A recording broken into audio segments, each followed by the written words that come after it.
Hey there, it's time for the show, the Tatiana Show, where you make friends and talk life and crypto.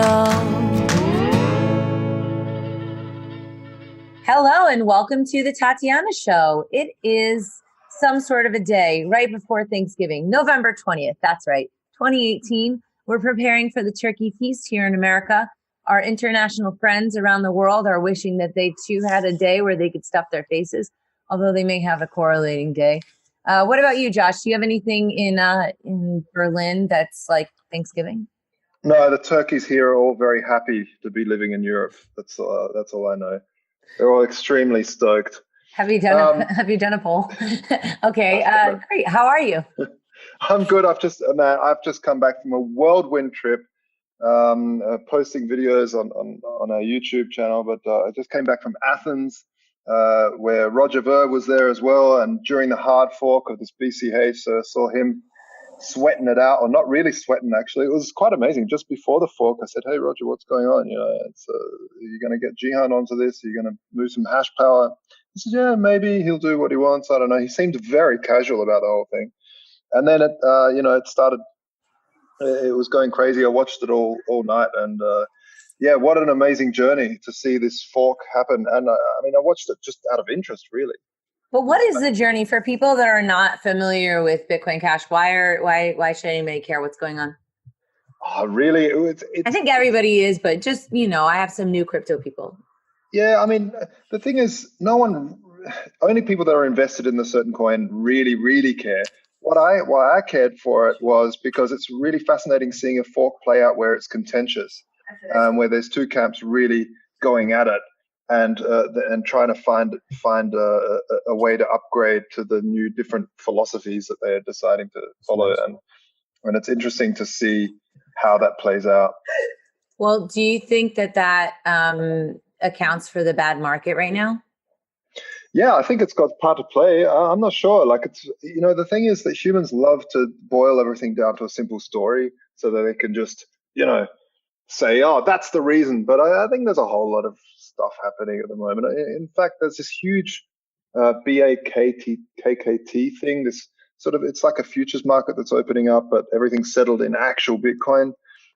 So there's going to be a lot of Bitcoin being bought up soon by these institutional investors. And so I think there could also be a play where there's institutions are crushing the price at the moment to try and get in cheaper, as well as this BCH fork, as well as Satoshi, this joker pretending to be Satoshi, or this con man, as well as him pretending to sign to prove that he's Satoshi, but it doesn't really sign anything, and it was kind of disproven by the core devs that was even a valid Bitcoin signature. Well, sounds like a whole bunch of mess to me. How do we get the show on the road? We've got a lot of different guests coming on today, and I don't know. I think we should start chatting with them. There's a lot of events going on, even though there's a lot of misery. I just saw you in World CryptoCon. For our listeners, I'm putting out a few different episodes over the upcoming weeks from World CryptoCon. We just put out one with Mike Cernovich, which was really interesting. He talked about Hoaxed, which is his movie all about fake news. I think it's coming out any day now. We spoke with Chris Horlacher of Equibit. We spoke with some people from FinCross. We talked with, a whole bunch of different people, with Vesa, who's this artist. So many people.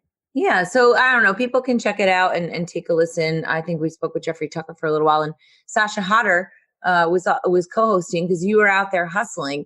What's the market looking like out there? I mean, you're raising right now for Vaultoro, and that's looking good, but it has been a bit of a slog, I think, for everybody. What's your take on the market from that perspective? You have any encouraging words for people who are fundraising right now?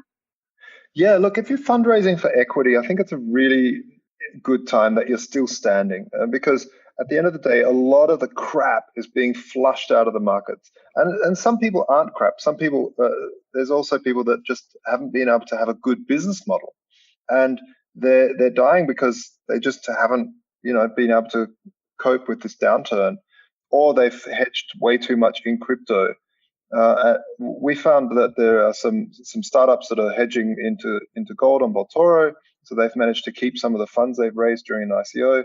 But yeah, there's a lot of businesses that really are just not really solid businesses. But if your business is a solid business, it's got a great team, then I think people are still looking at this time to build good businesses. And now is the time to build solid businesses ready for the next bull run. Now is the time to get your infrastructure set up for a big, for all the onslaught of people interested in the product. So it's definitely a good time to start speaking to VCs and start getting that communication out there. Yeah, I think so. Well, I mean, whatever. I feel like for me, I'm better when things are bad. I feel like this is where I thrive. I'm like I don't want to really call myself a gremlin because I'm pretty sure that's not very flattering, but that's how I feel. I'm prepared for the winter. I kind of have mentioned this maybe to you before, but when I was little, little girls, they play with Barbies and stuff. But my Barbies were always dressed in toilet paper clothes because, they had to conserve because the winter was coming and they were lost in the forest. I mean, so I'm made for this. Winter is coming. Exactly. Winter is coming. I think winter's here. No. But anyway, enough of the bear market. We're going to talk about bigger and better things. I'm actually going to bring on our first guest, Steven Santamaria. He's from the Cleveland conference that I'm going to December 2nd through the 4th. And that's out in Ohio. I'm doing a panel with Panos from Berkeley and also someone from the Rock and Roll Hall of Fame. So that's going to be really cool. And I actually really like Cleveland. So welcome to the show, Steven. How are you doing today? I'm great. And thank you for having me and really looking forward to meeting you in December. Oh, it's going to be great. Just a couple weeks away. So tell me, how'd you get involved with this crazy conference and why should people come to Cleveland? Besides to see me, obviously. Sure. I was, originally I'm a native from Cleveland. I moved to the West Coast, spent quite a bit of time with Intel and a couple startups out on the West Coast. And I was recruited to come back to Cleveland to lead a startup here. And one of the things when I came is I said I wanted to get involved to help the region, in terms of growing the region, growing the economy. And I got introduced to a small group of business leaders that were bringing blockchain to Cleveland to look to reinvent this Midwest city around blockchain to create a new economy that's not manufacturing based, it's not traditional. And I thought that's very worthwhile. And here we are. Wow, cool. So what can people expect? I mean, do you think that you've got, I think, over 90 presentations? What are you expecting in terms of a turnout and in terms of a vibe and a focus for this specific event? This is the first one you guys are putting together, right? That's correct. The Blockland Initiative, and it's called the Blockland Solutions Conference.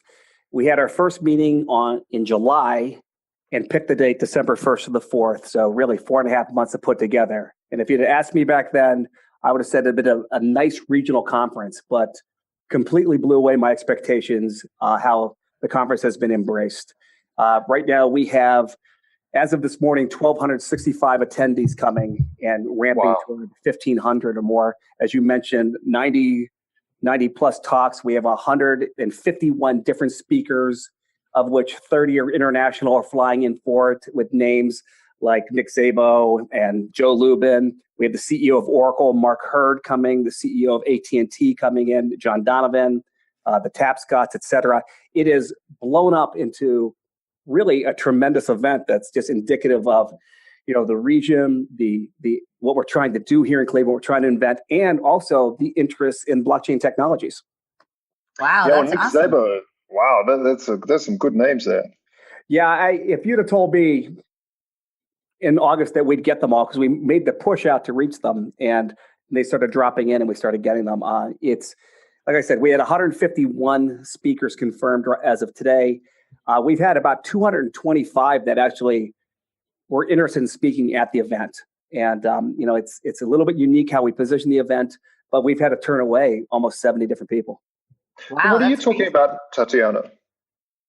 What do you mean? What am I talking about? At the event? Oh, I don't know. No, we're talking about blockchain and music stuff. Oh, Tatiana so Coin, my usual shtick.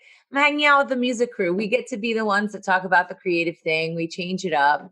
I mean, there's a lot of impact that cryptocurrency can have on the music space, but I feel like those panels are always really fun because it's such a wide open playing field. So I'm looking forward to actually hearing from everybody else and seeing what's going on. I'm actually a Berkeley graduate, so I'm curious to see how the program is developing over there. And I don't really know how the Hall of Fame could interact with blockchain. Obviously, there's a music love and crossover, so I think it's going to be neat. It is. The conference, we made a decision early on to try to differentiate ourselves from other conferences by being very solution focused.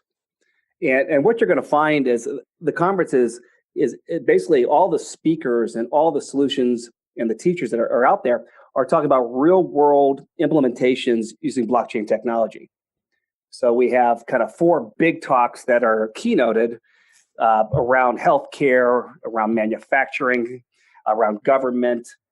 That's near and dear to people in the Midwest. But then all the breakout sessions also have that type of a flavor. And it makes it very different than a lot of blockchain conferences you go to that tend to be, very crypto-centric and very ethereal in how they approach the blockchain. This is about real-world implementations, and the goal here is to create a tech spiral in Cleveland that the local economy, the local companies, the big ones, the key banks, the Cleveland Clinic, the Progressive Insurances, et cetera, they consider using blockchain to solve their business problems, and we try to stimulate the local economy by having local entrepreneurs, local developers, and then people come in and saying, hey, this is a great place for blockchain for me to put roots in. There's a customer base and there's a wealth of talent that I can recruit to build companies. So we're hoping to create a real nice tech spiral. Well, I'm hoping to experience the spiral. It's going to be fun. Well, I don't know. Anything else that we should know? Oh, people, they need to use my coupon code. If people use the code Morose, they get $200 off the conference. So there you go. Wow. There you go. See? How much are the tickets anyway? They're $9.95 is the standard pricing one. There are various discounted ones or codes that people like yourself have that can offer. We have a student package. A bunch of the companies here locally stepped up, and we are offering 500 scholarships to local high school and college students to attend the full conference. There's a developer. The first 2 days are a developer conference, and that sold out in the first, 2 weeks. 170 developers getting hands-on experience, writing code, building real solutions that we hope to showcase later on in the conference and the event. That's so neat. I'm really excited. I'm looking forward to it. Thank you so much, Steve, for joining us today. Give us one more time some plugs. Tell us where we can connect with you. Remember, everybody, Morose for $200 off your ticket, and come see me in Cleveland. Go, take it away, Steve. Yeah, you can go online to blocklandcleveland.com and learn more about the initiative, what we're trying to do to generate talent, to have funds available, places available for startups. Learn more about what's happening in Cleveland in the Blockland space, and there's a link right there to the Solutions Conference. I'm just the co-chair of it. I want to give credit to everybody else associated with this. This is a grassroots effort that it's 100% volunteer driven. So everything you see and has been done by leaders and the population of Cleveland to attract and put on this great show. Awesome. Well, thanks so much. I'm looking forward to meeting with everybody there. And thanks for taking the time to tell everybody about it. See you guys in Cleveland. Thanks, Steve. Bye now. Thank you, and happy Thanksgiving. Cool. All right, Josh. So we've got a couple other guests coming up today. We've got Mike Salvi, my comedian bonanza friend. We've got Dave Whiting. And then we've got DJ Jay Skrilla. He's coming up next. He's going to tell us about his new song. But before we bring him on, I just want to say a quick thank you to our sponsors, Crypto Media Hub, my company. We do PR, marketing, and social media, all sorts of different stuff in this space, including events and advertising. So we'd love to work with you if you're a real cool company in the crypto space and you've got a neat product that people need to learn about. Preferably saving the world based, but functionality is also important. So that's it. Anyway, DJ Jay Skrilla is the co-host of the Art on the Blockchain podcast. And he is also a prominent member of the crypto art and crypto music community.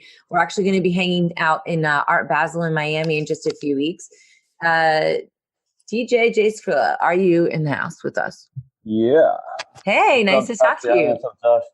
Hey, how's it going? Man. Hey, yeah, I heard y'all had a lot of fun in Vegas. Sasha said nothing but nice things, and y'all took good care of her. So that was cool. Yeah, it Yeah, was pretty epic. we had a great time for sure. Sasha was a great co-host. She's actually a really good travel partner. For people who are listening and don't know who Sasha is, that's Sasha Hodder. Check out her Hodlcast. Cool. So tell us about this new track. Tell us about, well, actually tell people who don't know who you are just a little bit about yourself, and then tell us what you're working on now. That'd be great. Cool. Yeah. So I'm DJ Jay Skrilla. I'm a DJ and producer. For a long time, I've worked with a lot of hip hop artists from done songs like Raekwon or Nipsey Hussle, Mobb Deep, a couple of people, well, hundreds of others.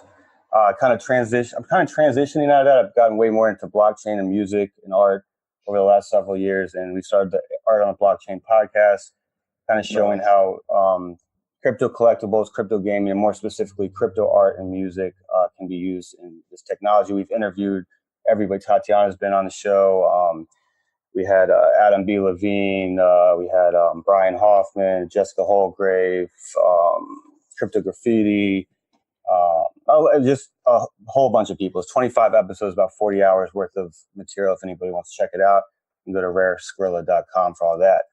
But Very cool. Yeah, what I'm really doing now, I've been releasing these audio memes, kind of crypto audio memes. This is the second one. I just released an exclusive one today through a token on the Bitcoin and Counterparty blockchain. Nice. DJ Pepe. Good to see Good to see Counterparty still running. You see, Josh, you see it. Yeah, like it's not enough people really mess with Counterparty as they used to. They're kind of more into Ethereum, but I really like Counterparty because it uses Bitcoin's blockchain and just parses Counterparty transactions into a Counterparty node, and it's really easy to use. I mean, it's really and I don't work for Counterparty or anything, but it seriously is the easiest way to create a token if you want to use it for crypto art and stuff. That's a whole other avenue. I also was happy with Counterparty, except that I just feel like they don't have a lot of marketing, and I never hear anything from them at all. And there's zero marketing. And then there was the whole, Bitcoin fees that made Tatiana Coin sort of unviable. I mean, now it's back to normal, and well, it was back to normal. Now that the Bitcoin everybody's trying to sell, it's not where the meme is. Well, that's a whole other. Oh my God, yeah, you're right. But anytime a blockchain gets used, the pool is going to get high. All transaction fees get high. Bitcoin, Ethereum, yes, it does not matter. So, the way I look at it is Counterparty is used on Bitcoin for high value art and music and crypto collectibles. If you want to go to Ethereum or one of the other ones that don't have the history of Bitcoin, you can. But I would not trust it. If you have something that's valuable in the market, I would rather have it on Bitcoin than any other chain right now. That's my word. Yeah. Word up. And I love the Ethereum people and a lot of EOS people. I talk to a lot of people and they do great things. I've done a lot of Ethereum artwork as well. But just my preference still, just to keep it real, is Bitcoin. Awesome. So what are you talking about in Art Basel? Well, I'm just sponsoring. What are we doing down there? I know we're going, but I don't know what I'm just going to go down there and interview some people down there. I'm more like a media sponsor for that. It's more like I think it's they're selling fine art to like real high, like I'm not from the fine art world, I'm from the music world, so it's more like the fine art crowd and all that stuff. So they're trying to get them involved in blockchain, I think, and I know Forbes is covering it, and there's a bunch of entities involved, the Crypto Creative Magazine, some other people are going to be down there. I don't know. I just want to go to Art Basel, honestly, and see what's going on. Not only in the blockchain space, but in the art world. And Miami in the winter is not so bad. Yeah, I'm pretty sure we'll make it through. Yeah, and so for what happened today is I released. So I'm obviously DJ Jay Skrilla. I've created this kind of counterparty personality. It's like a personality on the blockchain. It's a meme called DJ Pepe that is my kind of more alpha side of who I am, I guess. And he releases music exclusively. The only way you can access the music is through a token, the DJ Pepe token. There's 169 of them ever made. It's locked. You can't make any more. So people that own that token can go to rarepepewallet.com, click on their DJ Pepe token, click on bonus content, and you'll have a week exclusive access to my new song, I Wear Gucci. It's about Craig Wright, so it's a hot topic. I've been working kind of on this whole project for a few months with my friend Emoji Nakamoto, also, who's made a video that we're going to release next week, and I think Tatiana's going to help me out with that. Yeah, And, we're gonna get it out there. I like that idea. Yeah, so get the video out there, and I'm going to put some crypto art on Super Rare.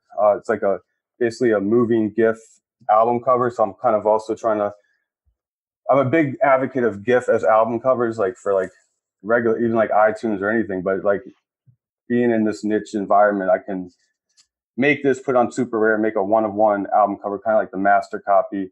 It's a moving album cover. I drew it all and it features Craig Wright on the cover, so it's kind of a funny piece. I'm not showing it to anybody. I'm just going to put it out next week and see what happens. I did the same thing for Can't Smoke a Bitcoin. That was my first audio meme I released last year, so that video's out there, and I sold some of those prints on Super Rare as well. So they're like digital album covers, and I'm kind of just experimenting with the whole like how this can be thought of in a branding way, in a marketing way, and just a new way to experience this art. So I've also released some stuff with bitcoins.com. It's like a trading card game also. So I'm going to be putting the I Wear Gucci like remix card on there. And so it's trying to use as much blockchain avenues as possible to release this stuff. Well, I think it's really cool and very innovative, and not necessarily easy to be doing the first thing. And it sounds like you're actively doing it. You know, when we made Tatiana Coin, it was such a nightmare to give people engagement. So far, the main thing that people can do is kind of use it as collectible or buy stuff in the store.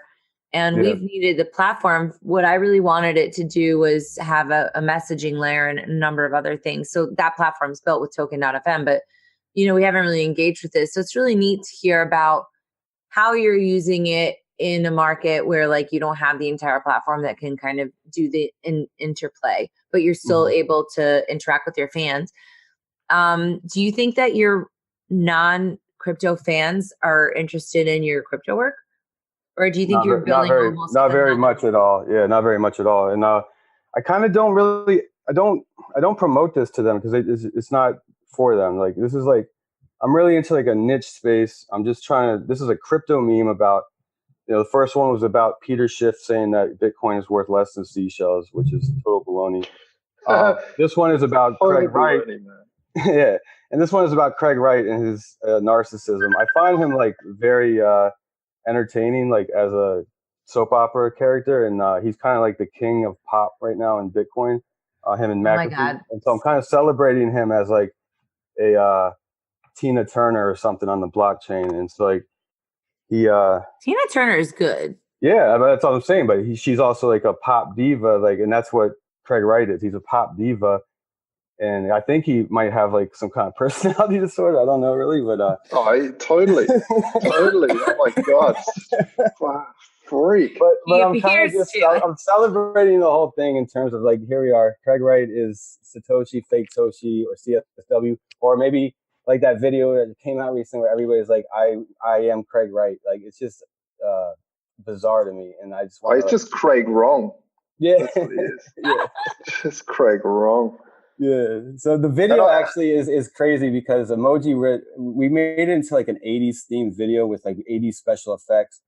And it's a VHS. We ran it through VHS players a bunch of times. And we're actually putting out, forgot to mention this, we're putting out 4 cassette tapes, VHS cassette tapes that me and him designed the cover, and it'll have Can't Smoke a Bitcoin, I Wear Gucci, and possibly some bonus footage on the 4 videos, and those would be the only hard copies of this. So I'm also looking into possibly blockchaining that. There's a physical item thing. I'm not totally sold on this yet, but I'm looking into the idea of that. But either way, those will be available too. I think we're going to auction those off, and so you can have a crypto collectible that only 4 people will be able to physically own these kind of master copies of the songs. Epic, man. Well, you are really prolific. I'm loving the Rare Pepe stuff and DJ Pepe being on there. It really sort of brought a life of its own, the DJ Pepe, out of the Rare Pepes. It kind of he kind of came out as holding his own and being able to release music based on this card meme is fantastic. Wait, I want to understand something. So I don't understand memes in general. I think they're like weird and I don't know. Yeah. But why isn't your rare Pepe considered the other Pepe that's the racist Pepe? And why is one Pepe racist? Okay, so a meme is basically information in visual form. Okay. It's the quickest way to digest something. And it was invented back in the late 70s by, I think, Richard Dawkins. And there's been a lot of philosophy on it a lot of like waxing on it and all that stuff over the past 10 years. But yeah, Rare Pepe is literally a mirror. Like, how can this is what my question is. How can a Rare Pepe be racist if it's not, I guess it's a mirror. So like if you draw a racist Rare Pepe, then it's racist. If you don't, then it's not. Same thing with Mickey Mouse. If I draw Mickey Mouse holding a swastika, which are all over Google as well, then he is.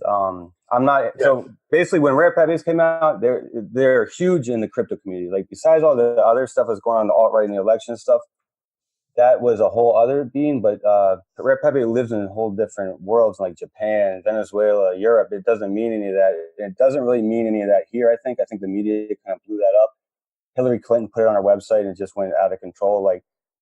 It's basically weird that like there's like a frog and the frog is racist. Like it's not racist. So like it was literally created by the first Rare Pepe. Like Pepe the Frog was from a book from Matt Fury, who's like a total left liberal. And it was a weird magazine. I don't know much about it, but then it started appearing on 4chan and other places. I mean, it became the most popular meme. Like my kids draw Rare Pepe, or my kid draws Rare Pepes.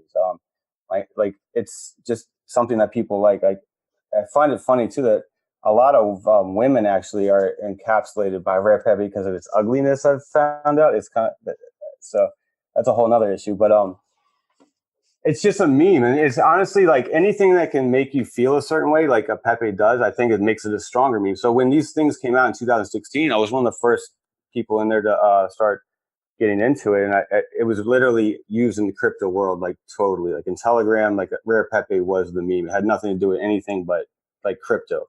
Yeah, I love that John Seth and stuff. Really, yeah, exactly. See, like those first few series were making like light or parody of the crypto celebrities or vanguards in the space, and that's why I got into like Garbage Pail Kids type thing. It's like it was like a parody, and I was like, oh, this is awesome, and like. I knew about the Rare Pepes having its roots in the election stuff too, which I kind of think is a little bit of a lot of exaggeration going on there. But I saw it as an opportunity to turn my hip hop stuff and my blockchain stuff and the stuff I've been working on in the music side. Like, all right, I'm going to turn. I've made like 40 Rare Pepes, and more than half of them are hip hop Rare Pepes. So I made like Wu-Tang Pepes, I made like Tribe Called Quest Pepes. If there are any like more.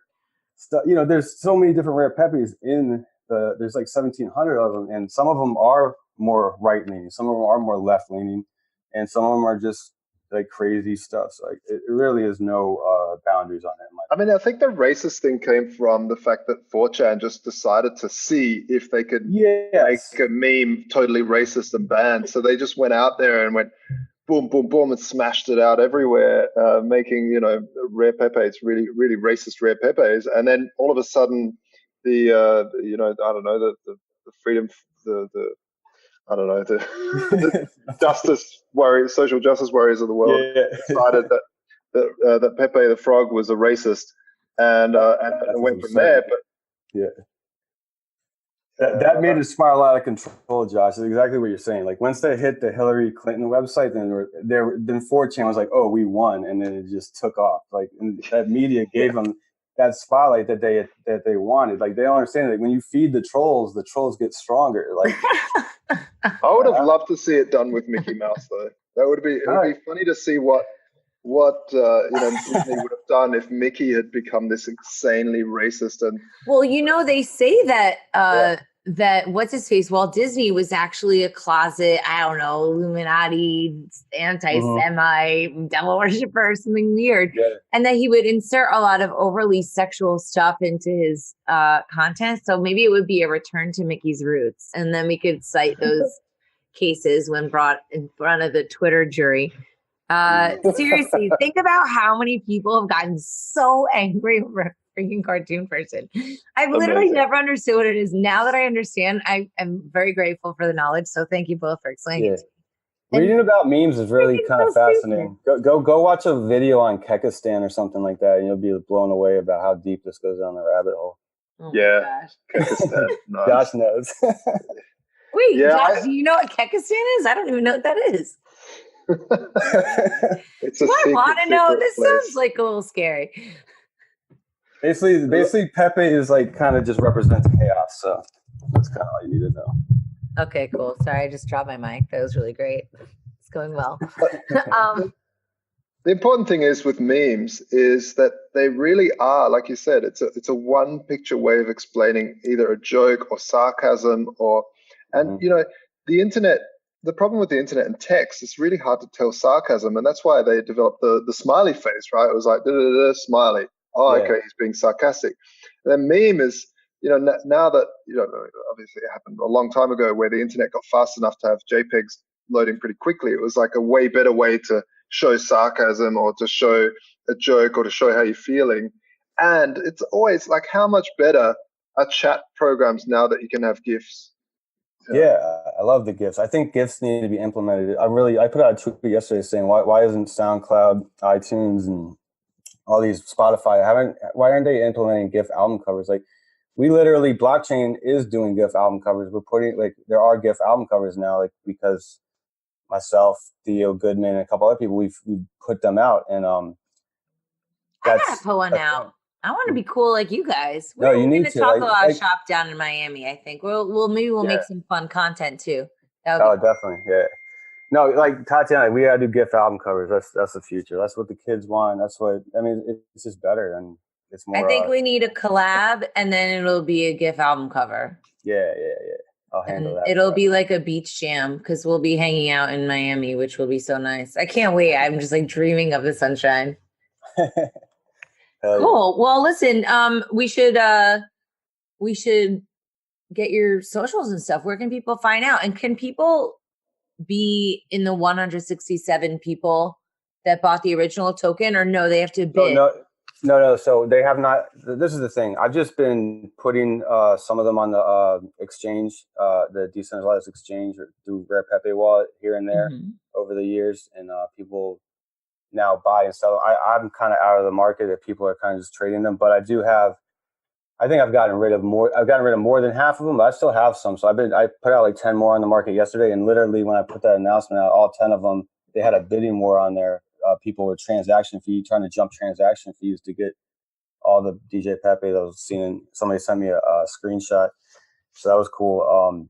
But yeah, this isn't an ICO or anything. It's really just like I've given away probably even half of the DJ Pepes, and I need to give you one, Tatiana. Sorry, Josh. I want to walk through what I do about this is DJ Pepe is free for the ladies always. Like that's kind of like the marketing I have, because like if you look at the card, it's like steals your girl and all that stuff. It's kind of supposed to be like a very like alpha lady. Yeah, fucking Chad. Yeah, Chad. Yeah. Jesus Christ. So it's just a joke, you know. People get offended, you know. I welcome it because y'all are just showing me your weaknesses. It's just a fun thing. That sounds great, man. I love it. So, what's your website? Where can people listen? And what's the name of the new track? The new track is "I Wear Gucci" in parentheses. My name's Craig Wright, and the you just go to Rare Skrilla SCRILLA.com, or what did I just say? RareSkrilla.com. And awesome. Any like our podcasts or my music, my art, all that stuff's up there. Very cool. All right. Well, thanks so much for joining us today, Jeff. I'm sorry, just girl. It's all good. Damn it, I'm like messing it all up. I got to get my hip hop face on. It's all good. So I appreciate talking to both of y'all, and again, and this is I'll see you, Tatiana, soon. Josh, you going down there? Man, I can't make it. I'm totally bummed about it, but I'll definitely have to catch up soon. And if you're ever in Europe, man, if you're ever in Berlin, given a fat hip hop session down here, that'd be cool. It'd be really sweet to have like some sort of hologram of DJ Pepe, and that kind of like the What are those guys? Josh, I can send you DJ. Like I didn't get into this, but DJ Pepe lives in the real world. He's actually spoken at in front of hundreds of people about blockchain. Like I don't want to explain how he does it. It's kind of like a magical blockchain process, but he if you go to rareskrilla.com, you'll see that he has videos up there of him speaking to the audience. So maybe we could just arrange something where I send the DJ Pepe out to you, Josh, and right on, have man. him speak on something. I've talked to Theo Goodman about that. He's out there in Berlin too. So. Yeah, Theo's. I love Theo. He's a cool guy. Mm-hmm. Top bloke. All right, man. Yeah. Keep on grooving. Keep on keeping on. Awesome. All right, thanks. All right, later. See you later. All right, cool, Josh. Man, I'm excited. we have got the best guests, don't we? That was really fun. Yeah. Let's bring on Dave Whiting. He's going to tell us. I'm actually doing this really neat event in New York on December 11th, and it's around media and blockchain. So I'm one of the speakers. It's a fireside chat, and David Whiting is putting it on. So welcome to the show, David. Thanks for popping on today. Thanks, Tatiana. Great to be on the show. And yeah, what we're doing is we're going to do a series of blockchain and media events. In the past, we were doing more events that were educational events, blockchain for accredited investors to get educated, looking at the situation of the ICOs in the hot market. That was earlier this year. We started to do some conferences that were revolved around that. And now looking at the situation and everyone who came on previously talking about the changes in the market, how it's still good for investment, but it's changed. The landscape has changed. So we're changing with the landscape, and we want to do fireside chat events that are revolved around blockchain and more of the creative side. Now you're going to have a real fireside. I'm sick of going to some fireside events and there's no fire. I feel gypped. Yeah, I don't think there'll be any fire there, but yeah, that's kind of. But that's the word that's come through. Through the old school. Yeah, burning hot topics. Roosevelt back. Yeah. So great, yeah, David. Where is it taking place? Yeah, it's going to be in Williamsburg. So, but that's what I'm kind of happy about. It's kind of exciting because we've been doing events in New York where I'm headquartered, and we use Manhattan all the time. But now we're going to be in Williamsburg. So that's out in Brooklyn. It's hopping community. It's really growing. It's more creative community. So it's going to be a great location that's better suited to do the blockchain and media fireside chat. Excellent. So I think that we're doing a live stream as well. So if people want to attend in person, they can do that. And then what does it cost to get in person? What's the story? Yeah. So it's pretty simple. Well, we're keeping it basic for everyone. And if you're a meetup member, we have a meetup group. And then we are also, I'm working with WeWork. So if you're a WeWork member or if you're a meetup member, there's no charge. Great. And then if you're not a WeWork member or a meetup member, we encourage you to sign up, or it'll be $20 at the door. We'll just, it's going to be pretty simple. So what we're doing right now is we're looking, to get people to support what we're doing and have some sponsors for the live stream. Awesome. So people can find out more about the event. What's the link to the event? Yes, we're on Eventbrite. So I'll be able to get you the Eventbrite link to the event. And what we're doing is we're letting, through the live stream, we're going to have the opportunity so that you can come on, talk about your project. And we're going to have some of the speakers will be investors. So we'll have investors as part of the fireside chat. And right on. Yeah. So we'll always make sure that we have a mixture of investors and other companies who are be able to have communicate with each other through the chat. So we have entertaining discussions. Yes. So what do people search for? Because Eventbrite, is a pretty big site. What do they search for? Basically, it's what we're doing is it's really called basically the New York City Blockchain and Media Fireside Chat live stream. All right. broadcast. There you go, folks. You heard it here first Yes. on the Tatiana Show. Yeah. And make sure you follow that on Twitter as well, I'm guessing. And what's your Twitter handle? Have you got a Twitter handle? Yeah. Yeah. So we're keeping it simple. Aqua Chat. ACQU Chat. CHAT. Aqua Chat. Nice, So that's a combination of acquire and chat. So through these events, people are always trying to acquire friendships, trying to acquire assets, trying to acquire different properties. So it's AccuChat, ACQUCHAT. Yeah. Cool. Well, thanks very much for coming on, and sounds like an exciting event. A lot of good things to come across. Hopefully, these fireside chats can get I've seen a lot, and there's some good ones and some bad ones, and this one sounds like it's going to be. Oh yeah. Yeah. So we're coming out with the press release. We're doing the press release, and all the media marketing is coming out now. You'll see Tatiana will be there, and she's gonna. We're gonna be talking about that. We won't give away what we're gonna do there yet.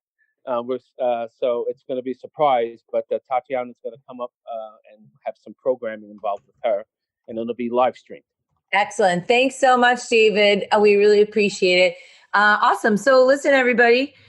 We've got our final guest for today. I'm very excited because I have been friends with Michael Salvi for a very long time. And I thought I had already had him on the show.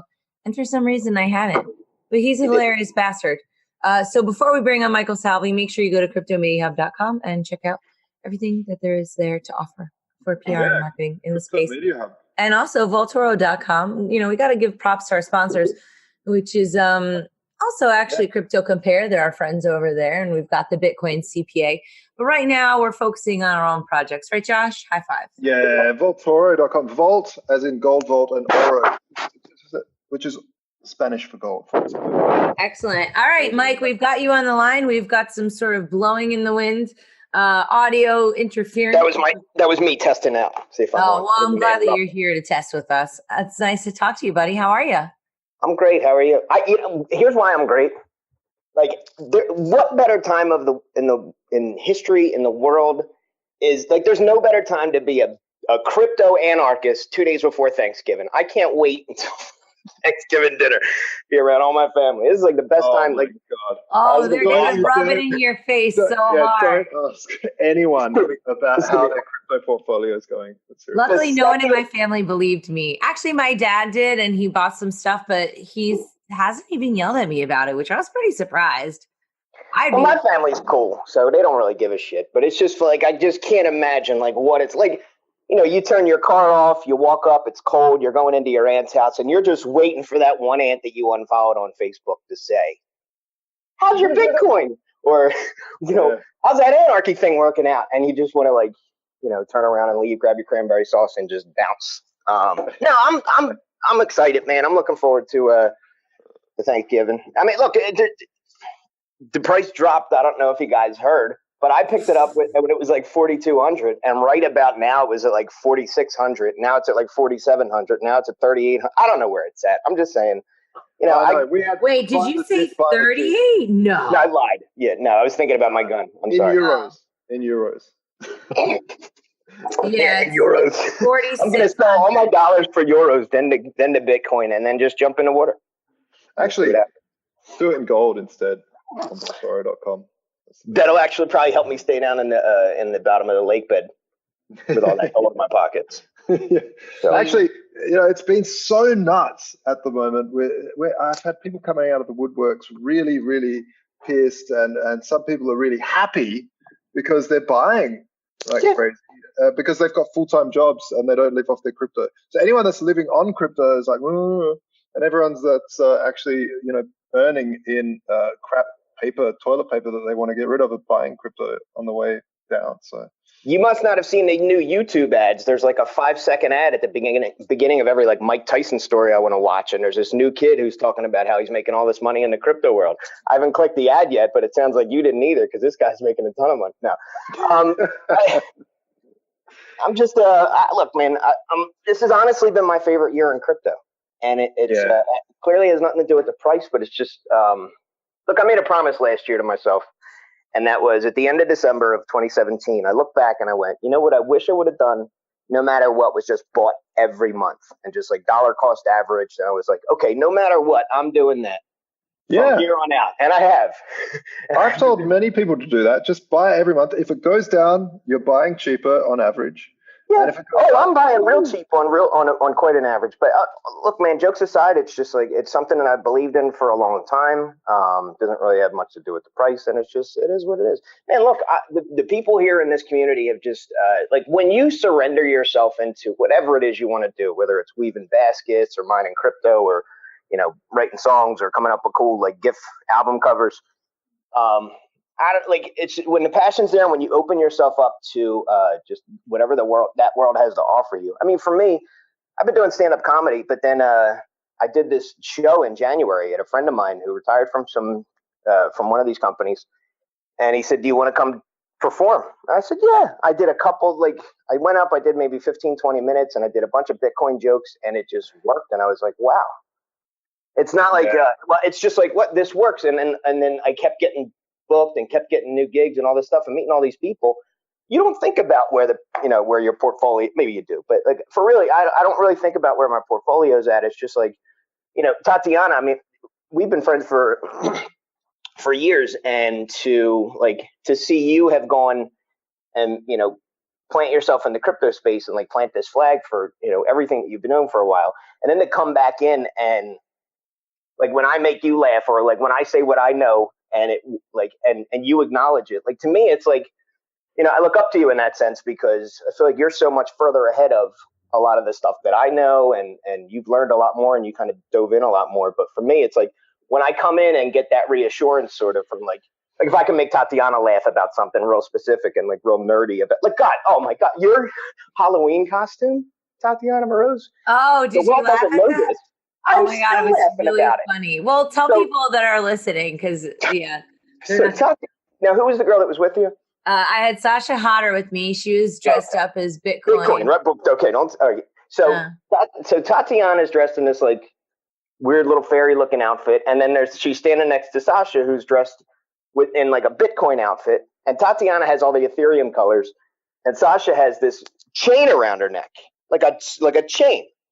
And and I said, "What is it?" And she goes, "Oh, I'm the Bitcoin blockchain." And I was like, "Oh, that makes sense." And I look over at Tatiana, and she saes, "I'm the Ethereum blockchain." And she has this like feather thing around her neck. And what did you say? Because it's a feather boa, because it's flimsy. Because it's falling apart. Now, look, anybody that's not in the crypto space would probably walk by you and go, like, what a dork. But that was one of the funniest costumes. Like, it's just taking such a jab at Ethereum, or whether you like it or not, doesn't matter. I mean, I got a lot of Ethereum. I'm a little annoyed right now, but look, those get in line. But I'm just saying, like, it was cool to see you take this joke and you went all the way in on it. And it's like, unless you're in the crypto space, you probably just think this is a cute outfit, but like, it's absolutely hilarious when you told me what it was. So what I'm getting at is like, there's peers in this, there's peers in everything, but for me, there's peers in this. And when I can get their approval, in a sense, like, it feels good, because I don't study all the tech background stuff. One of the things that I lean on is that call it whatever you want. I've been a libertarian anarchist for quite a long time. I know that sound money is a good thing, and I know that force is a horrible thing. And I don't need to know the inner workings of code or anything like that to know that if I want to store my money in somewhere safe, that's where I can put it. I'd like to believe that I'm like the user-friendly example of, a layman in crypto that can still do whatever. But I know enough on the back end to know why this stuff is working, to know why it's been working. So, 3 days ago, and the price is 6,500, and then you wake up this morning and it's like 40-some hundred. You're just like, okay, here we go again. It's nothing new. It's just another, what you said earlier, Josh, was about like how some people really get excited about being able to buy. I do wish I had more cash to I know up into here, but it's just like, look, I'm doing what I can. And instead of, look, this coffee cup is homemade coffee. Like, I try not to go out and buy like $4 lunches or $4 coffees or anything like that anymore. And it's just like, I'm very frugal. So that when I look back, I go, ooh, there was a nice dip. While throwing $200 into the cryptocurrency market on a Tuesday might not be a lot. It's a specific mentality where it's just like, I can stack a little bit and it doesn't have to be a lot. And all of a sudden you look back and at the end of the year, I can laugh about how much fiat I lost in crypto, but I can look at when I just click BTC and my whole portfolio is measured in crypto, I'm happy. Yeah, absolutely. You know, it's really tragic if people aim way too high and then they're like really pissed off. But if you're just thinking of it in terms of, hey, you know what, I'm also doing good for the world because I'm getting rid of the banks. Yeah, man. You guys are such bubblegum pop people right now. You know that people like are hodlers, okay? And like, I'm glad that Mike can afford to buy, but I am not buying anything. I'm selling it. I'm crying. I'm watching my blood in the streets. That being said, we don't have video, and I am wearing my Bitcoin shirt, so I'm still on the team. But I'm just saying, like, yeah, we have our hippie love for each other, and like it reads out the weak ones and stuff. But I don't want to underestimate the pain that people are feeling. At least I am, and others. I'm glad you said that because let's get real, homie. Come on. Yeah, no, I am. I'm glad you said that because that's a good transition into me being this crypto comic, right? And I say that kind of weirdly because I'm a comedian, but call me whatever you want. But the market is hilarious right now. The mark's hilarious. That's what I'm saying. So for us to be able to have this conversation about to just not acknowledge it. You're right. I'm not losing 90% of my money since the beginning of the year. Yes, sure, we could talk about that. But do you hear your tone through that sentence? You just laughed through that whole thing. And this is what I'm getting at. I'd love to believe I'm one of the funniest people in the world, but I don't know that I'm that funny. I think the reason why these crypto audiences are laughing so hard is because I'm getting up and I'm saying very honest things about, you wake up and it's like, what? $1,000. I just went to the bathroom and there's $1,000 gone. What happened? Like, to be able to bring jokes through this and bring some levity to this. I think that's why I'm succeeding. And people are like running up to me afterwards going, well, first of all, my favorite compliment all year has been, I thought this was going to suck and it was pretty good. And I'm like, well, thanks. I appreciate that. Look, man, I eat it up. I love it. But because I would probably expect the same thing. I would expect some crypto comic to be a dork. But at the end of it, all I'm saying is how I react to life. And one of the parts of my life is cryptocurrency. And everybody in the audience, the reason why their faces turn beet red when they're laughing is because they get it too. They feel the pain. And I think that's why some of the most successful comics are the ones that really just like let it out. And, fortunately, this is no different. And it just seems like, I'm funny. Don't get me wrong. But I really think people are laughing because we're just sitting on this pain that we're all pretending isn't there, but we all know is. And, I'm just coming in and cleaning up. I mean, we've been doing this Integrity show, which used to be the Crypto Shit Show. It's been fun. We do this touring conference. I did one of those. You did do one of those. That was really fun. I enjoyed myself. Look, Josh. So I met Josh in Vegas. All right, Josh is about old name, by the way. I do too. Feel like I could just do whatever, and I liked that relaxed feeling. But continue, sorry. No, me too. And the show. Well, we'll talk about that. But no. So Josh, Josh is a great example of like somebody awesome that I met. When I walked past him, he had on a shirt that said "F Banks," and my shirt had something about rejecting tyranny or something like that. And we just kind of looked at each other and we're like, hey, It's so cool because you get to cut right through. Like, look, man, if you meet somebody with a shirt that says "F Banks," you know what they're about. And you know this dude's probably going to be a good time. We sat down, we talked for a little bit. It was just like, you get to skip ahead all the crap of getting to know someone where you can kind of jump right into this space. And it's like, man, you're awesome. You could probably be a total jerk, but the 2 times I met you, I liked you. So thanks a lot, man. Hey, he's all right. That's why I'm on this show. I love Josh. I'm so surprised that you guys actually met each other without me introducing you to one another, because I've known Mike forever, and I was actually really looking forward to introducing you to one another. So I'm glad that you know what you are. You're like, you and I are a lot alike in the sense that we have done so much stuff in the background and connecting people that the world will never know about. But really, so that's all that is. And there's so many more people out there that are like him or like me or have something cool to offer each other. And until we put ourselves in the same space, in the same spot, we don't know. Look, I've had crypto for years. I never went to any conventions. The only thing I ever threw crypto wise was in 2012. I threw the East Coast Bitcoin Summit and I didn't buy enough Bitcoin. Bitcoin was $13. Anyway, But we were into it. And we were like promoting this idea, but I just held on to it. And I was like, this is my thing. I don't go to gold conventions. I don't go to silver conferences. So what the hell would I go to a Bitcoin conference for? Until this year when I was really like, dude, go. And I'm telling you, man, the people make you feel great. And then all of a sudden you just find your space. So right now I'm still getting calls. I got cards of people that I still got a call that were like, we're doing an event. You're coming to do comedy. You're coming to do comedy. You're coming here. I'm like, thanks. Cool. I got all these people to call. 2019 is not booked already, but like I've looked at the whole year and I'm like, I've kind of mapped it out and It's awesome. It's really cool. Yeah. Talking about the downtrend and it really, for me, it's one of those things that really highlights what Bitcoin does, because what Bitcoin does that I've seen is people really don't just blow money on anything. When you're into Bitcoin, you start to buy quality. And this is why I keep saying to Greenies, you should love Bitcoin, because it stops this mass consumerism. It stops you buying like crazy. You just buy really good quality stuff because you don't want to break the next day because you spent good Bitcoin on it. Right. And that's just, I just remember thinking that as we were talking about the downtrend and people getting pissed about it. But it's interesting.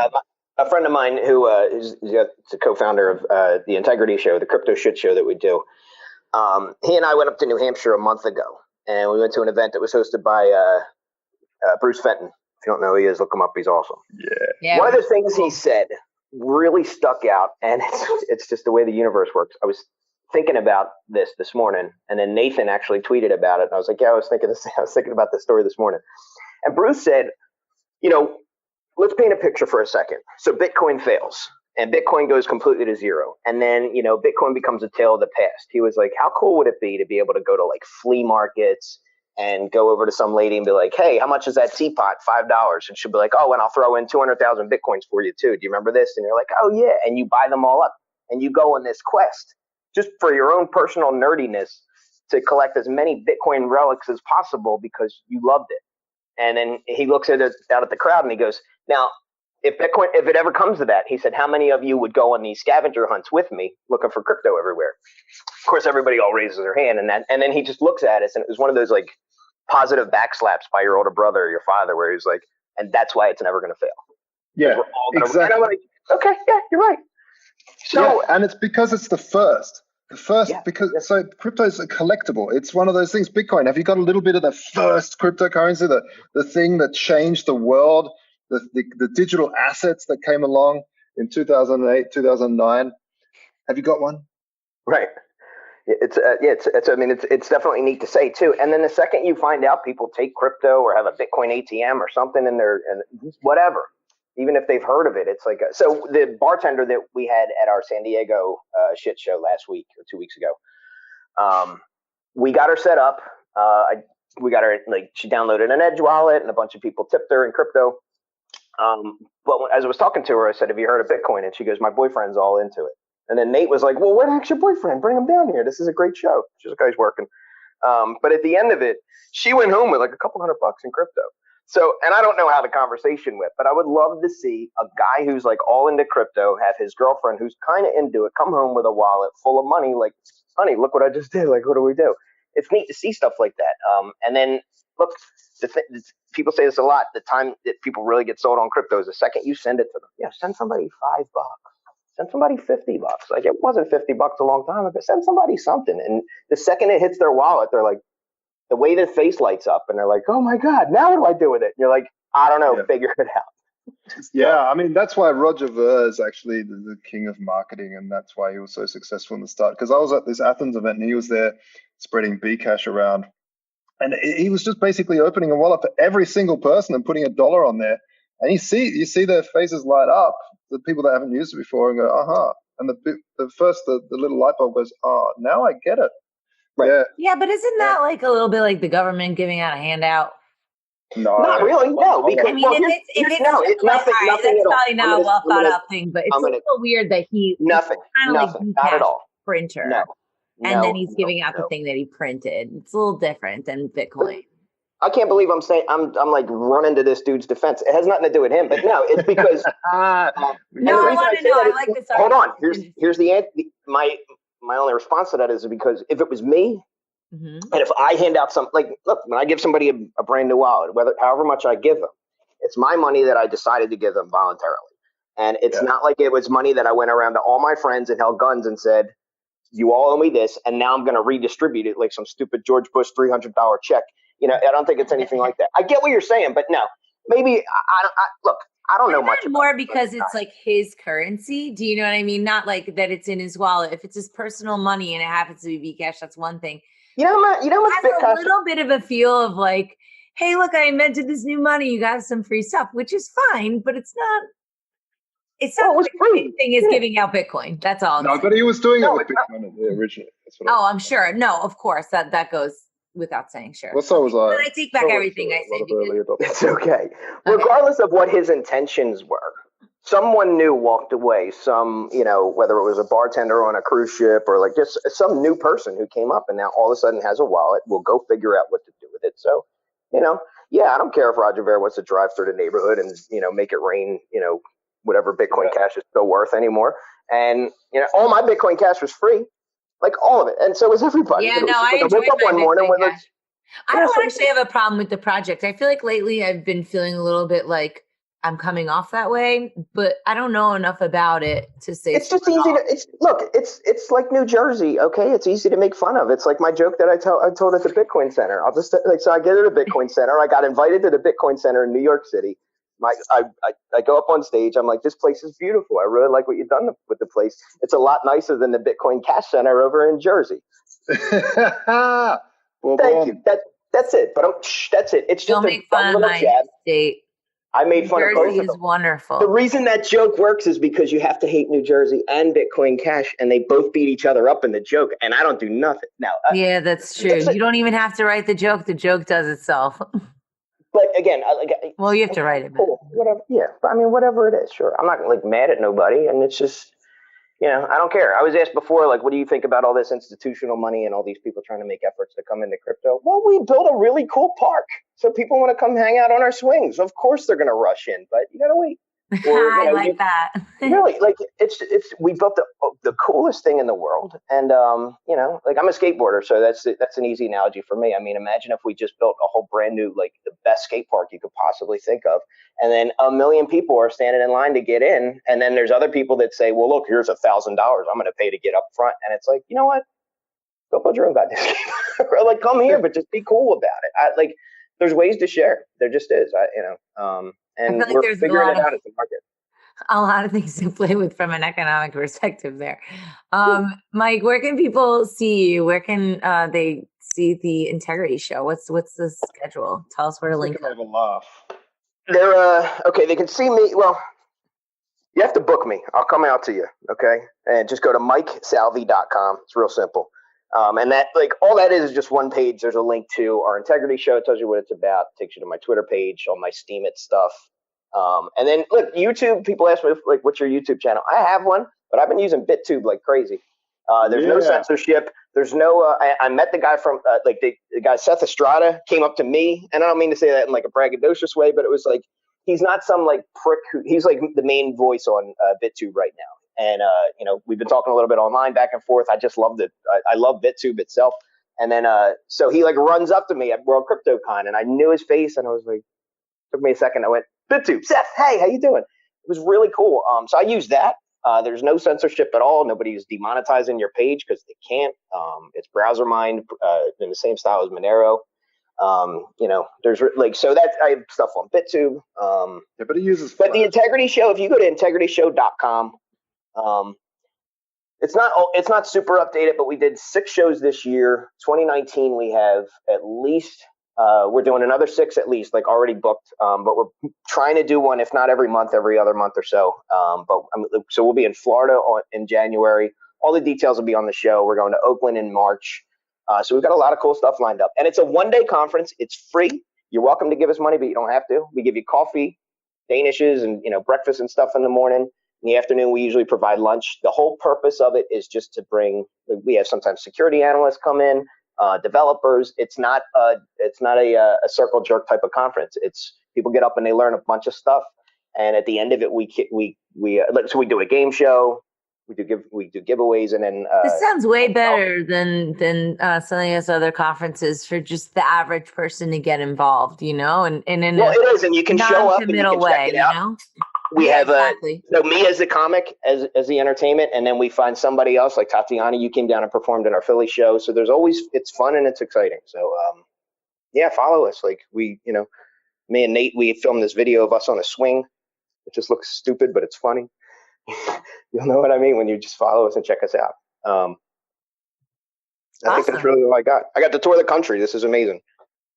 Well, this has been cool. I'm happy. I want to do another one of these.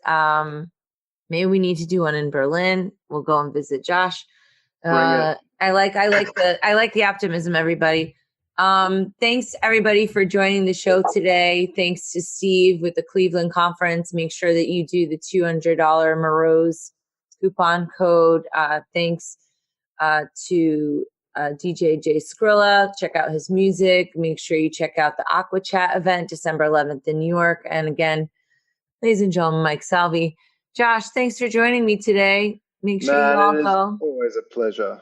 Hey guys, subscribe to us, like us on things, go to iTunes, leave us a nice review, tell your friends.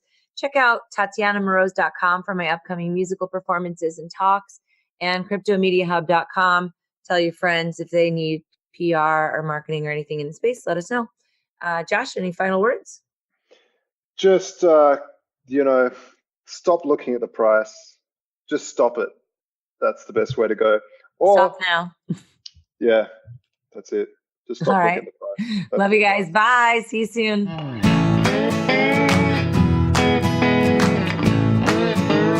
Hey there, it's time for the show, the Tatiana Show, where you make friends and talk life and crypto.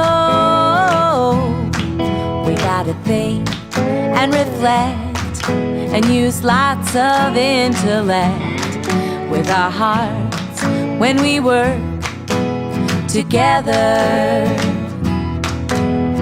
I know that it can be so hard out there, looking all around and saying that life ain't fair. So that is why we will fight and stay up late at night, listening to the Tatiana Show.